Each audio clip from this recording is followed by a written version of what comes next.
Hey, I'm Jake. In this video, you'll discover why tiny grammar mistakes always manage to annoy people so much, or make them feel super smart for catching them. We're going to break down 3 classic grammar rules and see exactly why they cause so much drama, especially the last one is really eye-opening. By the end, you'll be way less irritated the next time you run into a grammar argument, and you'll understand a lot more about what's really going on. Stick around till the end. In 1954, a cigarette company shot an ad, and everyone was angry about the cigarettes being harmful, but was extremely pissed off instead, just because the ad used a grammar word that everyone thought was wrong. They used like as a conjunction. Over hundreds of years, because of small grammar issues causing big emotions, there have been too many such things. We all know some people especially love correcting others' grammar. And we also know that people who get corrected get particularly angry easily. But why? What exactly is our brain thinking? Today, we will use psychology to break down 3 most classic grammar examples to see what kinds of psychological needs of human nature are hidden behind them. The first example is many people say sentences absolutely cannot end with small words, like with, on, for, to these. For example, if you say, "Where does this rule come from?" they will jump out and say, "Wrong. It should be, from where does this rule come?" Doesn't it sound very picky? Actually, our brain really likes this kind of must speak this way rule because it can make the brain feel everything has order and is very safe. When the world operates according to fixed rules, we won't feel chaotic, and our hearts will feel particularly steady.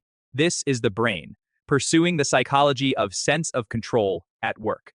When correcting others' grammar, our brain will secretly give itself a reward, feeling we are smarter and more cultured than others. This kind of superiority makes many people addicted, as if saying, "Look, I am higher than you." But for the person being corrected, they will feel belittled and attacked, and their self-esteem will be hurt in an instant. The second example is the usage of fewer and less. Things that can be counted one by one should use fewer. Things that cannot be counted should use less. This rule actually doesn't have any particularly deep reason. It is just that someone in the past personally didn't like using it that way. But our brain holds onto it tightly and won't let go. Why? Because the brain is most afraid of chaos. It likes to divide things clearly. This on the left and that on the right. This way, the brain doesn't have to work hard to think and feels everything is under control.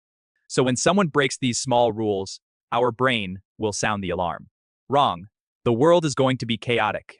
This is actually our strong desire for familiarity and sense of order at play. Many people were taught this way as kids.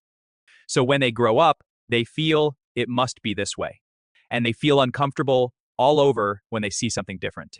The third example is the most interesting, and it is also the easiest to make people explode with emotion.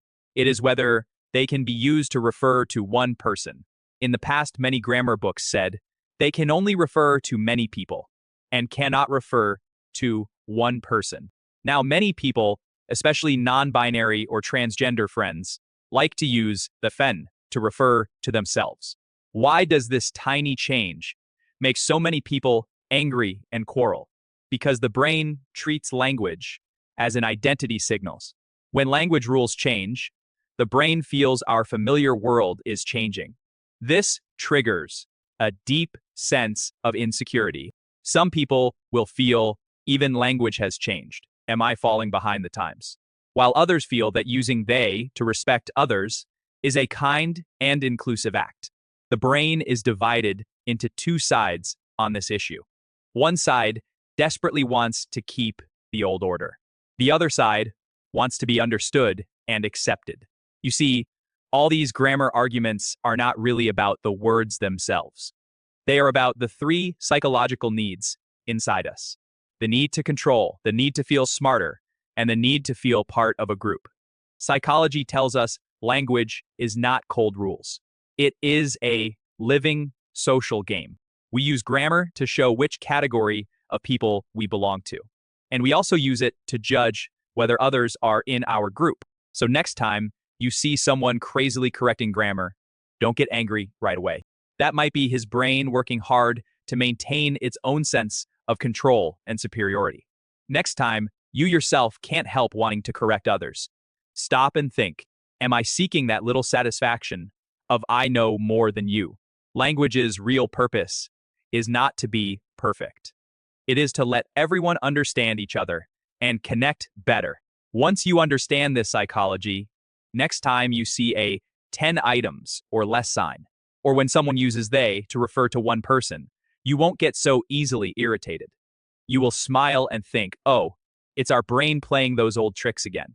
Once you understand all this, chatting with others will become much more relaxed and kind, because you know that behind every grammar argument, it is actually fragile human nature struggling, wanting to be respected, wanting to feel safe, wanting to be seen.